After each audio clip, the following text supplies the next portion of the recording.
এত বেলায় দাঁত মাজা হচ্ছে। আমার বাড়িতে লক্ষ্মীশ্রী বলে আর কিচ্ছু থাকবে না। এত বেলা অবধি এত বড় মেয়ে পড়ে পড়ে ঘুমোচ্ছে। সত্যি শ্বশুর বাড়িতে গেলে যে কি করবে কে জানে। শোনো, এভাবে বেশি দিন চলবে না। হয় চাকরি করো, নয়তো বিয়ে করো। কতগুলো আজে বাজে ছেলের সঙ্গে সারাদিন ঘুরে ঘুরে ঘুরে ঘুরে গান করে বেড়াচ্ছে। ও মা, সকাল সকাল কি বাবার লিখছ? হ্যাঁ, দেখেছো দেখেছো কি মুখের ভাষা।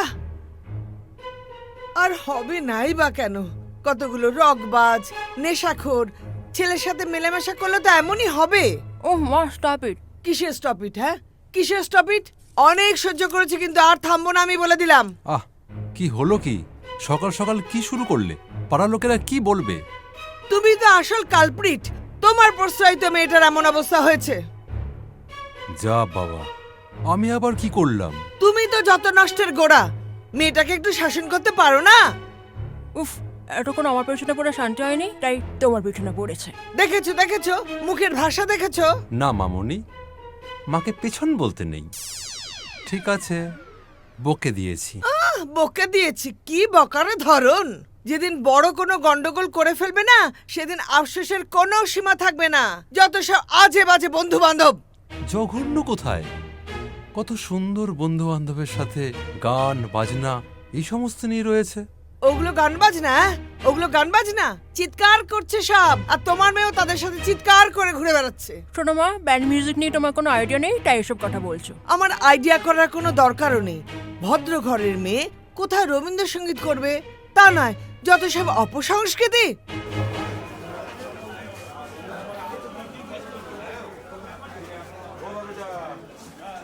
উফ মা, এবার কিন্তু আমার মাথা গরম হয়ে যাচ্ছে। বাপি, মাকে সামলাও। আহ, তোমরা একটু চুপ করবে? আমাকে কেন চুপ করতে বলছো? মেয়েকে সামলা বলে দিলাম সময় থাকতে। কোনো ছেলে কিন্তু এরপর তোমার মেয়েকে আর বিয়ে করবে না।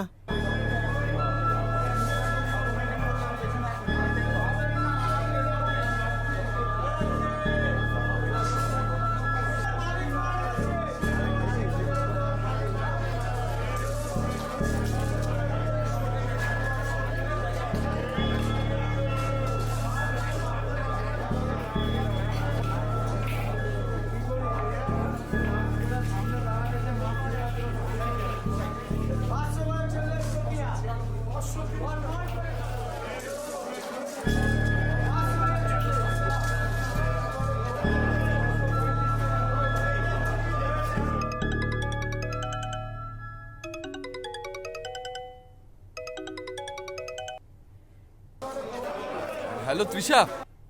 বল। আরে কি হচ্ছে আমি তো কিছু বুঝতে পারছি না। সবাই মুখে মাস্ক পরে ঘুরছে। মাস্টারটা কি প্যান্টি পরে ঘুরবে? ফোন রাখ বাল।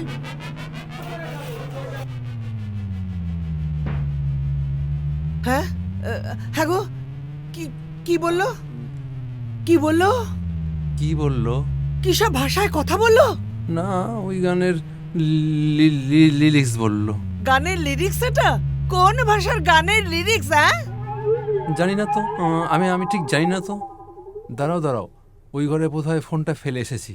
আসছি, দেখি কোথায় এই এই ফেললাম। শোনো শোনো শোনো। ওহ বাবা, কি বলে গেল! আমার কান দুটো একেবারে গরম হয়ে গেল।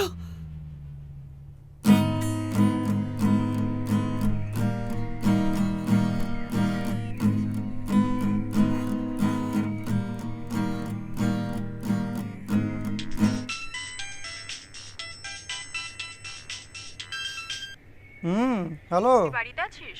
এই তো বেরোবো। শোন না, বলছি রনির সাথে কোনো কথা হয়েছে তো? আরে সকাল থেকে দুবার ফোন করে কি সব উল্টাপাল্টা বকছে। বলছে 2022-এ কি করে এলাম। আরে দূর ছাড় তো। এই শোন, ওসব বেশি নেশা করার ফল, বুঝলি? আমারও মাথাটা কেমন হ্যাং হয়ে আছে। কিছু বলবি? হ্যাঁ, তোর সঙ্গে একটু কথা ছিল আমার। আরে না না, তোকে নয়। আরে শোন না, বললাম সন্ধ্যায় তো আমাদের রিহার্সেল রুমে দেখা হচ্ছে। আমি তখন আলোচনা করে নেবো, কেমন? চল চল, ছাড়ছি, কাট। ওকে ওকে, চল। নি চাটা নে। বল। ভাই, কথাটা কিছু মনে করবি না তো? আরে তুই বল তো। দেখ, আমার মনে হয় তোর প্রফেশনটা এখন চেঞ্জ করা উচিত। তুই তো 2015 থেকে বল স্ট্রাগল করছিস এই ব্যান্ডটার পেছনে। আচ্ছা তুই বল, কোনো লাভ হলো?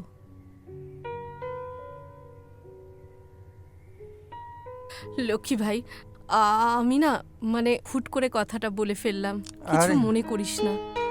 ঠিক আছে, তুই তো ঠিকই বলেছিস। না, এটাই ফ্যাক্ট। দেখ দিদি, আমি জানি এই মুহূর্তে আমাদের সংসারের পুরো প্রেশারটাই তোর উপরে পড়েছে। দেখ, ছাড় তো। দিদি, আমি না একটা শেষ চেষ্টা করতে চাই, বুঝলি? কি বলতো? অন্তত একটা গান। গান ঠিক আছে, কিন্তু আমি যেটুকুনি অনুভব করছি চারিদিক দেখে, এখন মানুষের গানের প্রতি ইন্টারেস্ট হারিয়ে যাচ্ছে। আর তাছাড়া ব্যান্ডের গান শুনতে চায় না ভাই কেউ। তবুও একটা ভালো গান। দেখ দিদি, আমি এতদিন ধরে যে স্বপ্নটা দেখেছি, যাকে ভালোবেসেছি, যাকে আমার নিজের মধ্যে বাঁচিয়ে রেখেছি, তাকে আমি কি করে মেরে ফেলবো বলতো? হুম, জানি এ গান মুছে যাবে সময়েরও দিদি, থাকবে পড়ে বাবা গাইছে, যাবি? চল আয়, চাটা ঠান্ডা হয়ে গেল। থাক, পরে খাবো, চল। তবু থাকবে পড়ে একটা প্রজাপতির স্বপ্ন দেখা শুয়োপোকা ছাড়িনি। কি সুন্দর। কাল রাত্রিবেলা লিখেছে এই গানটা ঘুমের ঘোরে। কিন্তু কি হলো এসব কিছু লিখে? কেউ শুনলো না, কেউ শুনবেও না। বাবা, আমি তোমার কষ্টটা বুঝতে পারছি। হ্যাঁ, তুমি বোঝো, কিন্তু তোমার ভাই তো সেটা বোঝে না। ও ওর বাবার মতোই জীবনটাকে নষ্ট করতে চাইছে। হ্যাঁ বাবা, হয়তো তুমিই ঠিক বলছো। হয়তো নয়, হয়তো নয়, আই অ্যাম অ্যাবসোলিউটলি কারেক্ট। শোনো Sandeep, music is so selfish, ভীষণ স্বার্থপর। সে নিজের মর্জি মতো চলতে চায়। আজকে তোমার সঙ্গে আছে, কিন্তু ভবিষ্যতে তোমার সঙ্গে থাকবে কিনা সেটা কেউ জানে না। তাই এই জীবনটা তুমি অ্যাকসেপ্ট করো না। আমাকে দেখে শেখো, আমাকে দেখে শেখো। বাবা, আমি সব দিক থেকে একটা ব্যর্থ মানুষ। বাবা, বাবা, বাবা, বাবা, বাবা, বাবা, বাবা, বাবা, মিউজিশিয়ান হিসেবে, হাজব্যান্ড হিসেবে, শান্ত হও না। বাবা হিসেবে আমি। বাবা, বাবা, শোনো না। শান্ত হও। শোনো শোনো শোনো সন্দীপ, শোনো। এবার শুধুমাত্র ব্যান্ড নিয়ে ভাবনা চিন্তা না করে অন্য কিছু একটা করার চেষ্টা করো, যাতে দিদির পাশে এসে দাঁড়াতে পারো। থাক না বাবা, ওসব কথা এখন থাক আমি তো নিজে কিছু করতে পারলাম না। না। বাবা, চোখের সামনে সবকিছু চুরমার বাবা হয়ে থাক গেল। না। হ্যাঁ? না না না, কেন এখন থাকবে? এখন এসব কথা বাদ দাও কেন তুমি। থাকবে, কেন থাকবে? শুধু আমাদের কথা ভাবতে ভাবতে তুই নিজের জীবনটা স্যাক্রিফাইস করলি। বিয়ে, সংসার কিছুই করতে পারলি না। নিজের একটা শখ পর্যন্ত কোনোদিন পূরণ করলি না। কি চেহারা হয়েছে তোর! আর আমি বাবা হয়ে সবকিছু দেখে গেলাম, কিছু করতে পারলাম না। বাবা, কিচ্ছু না, কিচ্ছু না। বাবা চুপ করো না, চুপ করো না বাবা।